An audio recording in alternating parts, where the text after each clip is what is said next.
अस्सलाम वालेकुम जी नाज़रीन, आज वैक्सीन अपडेट के बारे में बात करेंगे। तो सबसे पहली बात तो ये है कि बहुत पहले मैंने एक वीडियो बनाई थी जिसमें मैंने बताया था कि 20 के करीब वैक्सीन तैयार हो रही हैं और ये खुशखबरी होगी अगर वैक्सीन तैयार हो जाए। आज मैं ये बताना चाह रहा हूँ कि 175 यानी 175 के करीब वैक्सीन तैयार हो रही हैं, जिसमें से 2 अप्रूव हो चुकी हैं। लेकिन आज मैं आपको मुबारकबाद नहीं दूंगा, मैं कोई कॉन्ग्रेचुलेशन आपको नहीं कहूँगा, और बल्कि मैं आपको वार्न करना चाहूँगा। ये सारी बातें मैं क्यों कह रहा हूँ? हालांकि हमेशा मैं वैक्सीन के हक़ में रहा हूँ और मैंने कहा है कि हमेशा वैक्सीन लगानी चाहिए, लेकिन आज मैं ये कह रहा हूँ कि वैक्सीन जो है वो एक मसला भी कर सकती है। अब ये सारी बातें मैं क्यों कर रहा हूँ, इसके लिए आप पूरी वीडियो देखिए तो आपको समझ में आएगा कि ये सारी बातें मैं क्यों कह रहा हूँ। तो सबसे पहली बात तो ये है कि बात हम करेंगे कि अब 135 के करीब वैक्सीन प्री क्लिनिकल ट्रायल में हैं।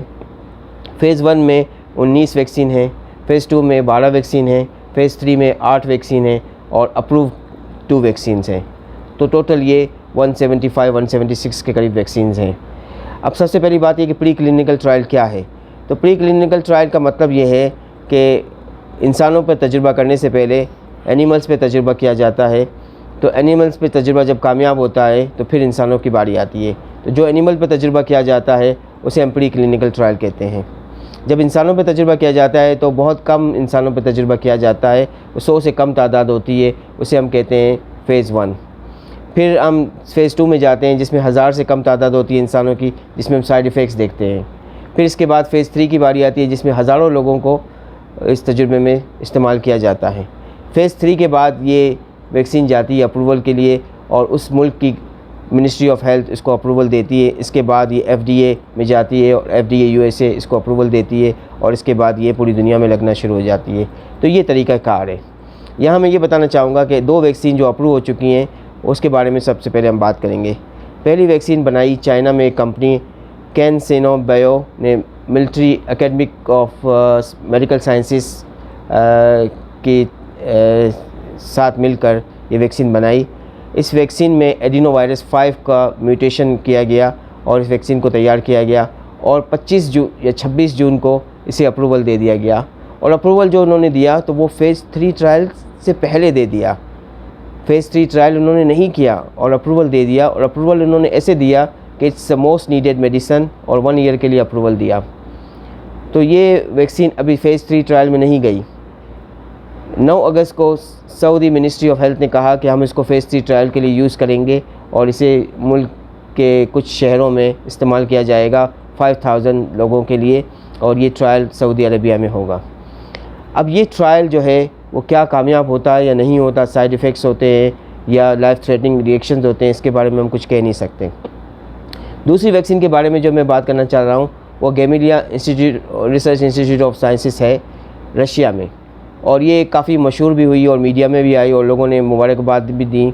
इसका नाम उन्होंने रखा स्पुतनिक वी वैक्सीन, और ये वैक्सीन जो है ये भी एडिनोवायरस 5 और एडिनोवायरस 25 के म्यूटेशन के ज़रिए बनाई गई। और इस वैक्सीन में भी इन्होंने फ़ेज़ 3 ट्रायल नहीं किया, और फ़ेज़ 3 ट्रायल से पहले ही पुतिन ने 11 अगस्त को अनाउंस किया कि ये अप्रूव हो गई है। Putin is the president of Russia, उसने अनाउंस किया कि ये अप्रूव हो गई है, और उन्होंने इसको ट्रायल के तौर पर इंडिया में और कुछ ममालिक में लगाना शुरू कर दिया। अब मसला ये है कि ये वैक्सीन जो बग़ैर फ़ेज़ 3 ट्रायल के अप्रूव हो गई हैं, तो पहली बात तो ये है कि इसमें इतनी जल्दी क्या थी। जैसे कि अमेरिका के जो एक्सपर्ट्स हैं जो इन्फेक्शस डिजीज़ के, वो ये कहते हैं कि we need safe and effective, not the first. तो ज़रूरी नहीं कि आप फ़र्स्ट आ जाएं, आपको अच्छी और बेज़रर चीज़ बनानी चाहिए जो फ़ायदा देती हो और जिसका कोई नुकसान ना हो। तो जब तक पता नहीं चलेगा कि नुकसान है या नहीं है, इसको अप्रूव करना जो है वो मुनासिब नहीं था। बहरहाल अब ये सूरत हाल है कि ये अप्रूव हो गई है और ये कुछ मुल्कों में अभी तजुर्बा के तौर पर लगाई जा रही हैं। तीसरी बात जो मैं कहना चाहता हूँ वो ये है कि एक बहुत मशहूर वैक्सीन जिसके बारे में USA में बड़ा जो है वो इसकी पॉपुलैरिटी हो रही है, वो है कंपनी मोडर्ना कंपनी जो है वो बना रही है वैक्सीन, और ये वैक्सीन NIH के साथ मिलकर बना रही है। NIH means national institute of health, और इसमें जो शामिल हैं फंडिंग के लिए वो बिल गेट्स शामिल हैं। ये वैक्सीन बड़ी अजीब व गरीब तरीके से बनाई गई। इसमें जो है बजाय इसके कि वायरस को लाइव या डेड या इसका कोई पार्ट लिया जाए, इसमें वायरस का जेनेटिक मटेरियल लिया गया, मैसेंजर RNA, और मैसेंजर RNA को इंजेक्ट किया जाता है इंसान में, और ये प्रोटीन बनाता है और इस प्रोटीन के अगेंस्ट में एंटीबॉडीज़ बनती हैं। तो ये जो है एक जेनेटिक इंजीनियरिंग टाइप की चीज़ है, जिसमें जो है RNA इंजेक्ट होगा और RNA जेनेटिक मटेरियल को इन्फ्लुएंस करेगा, और बाद में जाकर कुछ और भी इससे मकासद हासिल किए जा सकते हैं। चौथी वैक्सीन जो है, जो मैं यहाँ ज़िक्र करना चाहूँगा, वो है ऑक्सफोर्ड यूनिवर्सिटी की वैक्सीन, जो एस्ट्राजेनेका कंपनी के साथ मिलकर बनाई जा रही है। और इस वैक्सीन में भी इन्होंने जो है मुख्तलिफ़ तजुर्बाती तौर पर कुछ म्यूटेंट वायरस जो है वो इंजेक्ट किए हैं। तो ये वैक्सीन भी अभी फ़ेज़ 3 ट्रायल में है, और इसका पता नहीं कि ये कामयाब होती है या नहीं होती। तो यहाँ पर मैं ये बताना चाहूँगा कि वैक्सीन अगरचे एक अच्छी चीज़ है, बीमारी से हमें बचाती है, लेकिन इन वैक्सीन का जिनके तजुर्बात पूरी तरह से मुकम्मल नहीं हुए, इनमें लोगों की मौत भी वाक़ हो सकती है, पैरालिसिस भी हो सकती है, दूसरी बहुत सारी डैमेज हो सकती हैं, और फिर आगे चलकर ऑटो इम्यून डिजीज़ भी हो सकती हैं।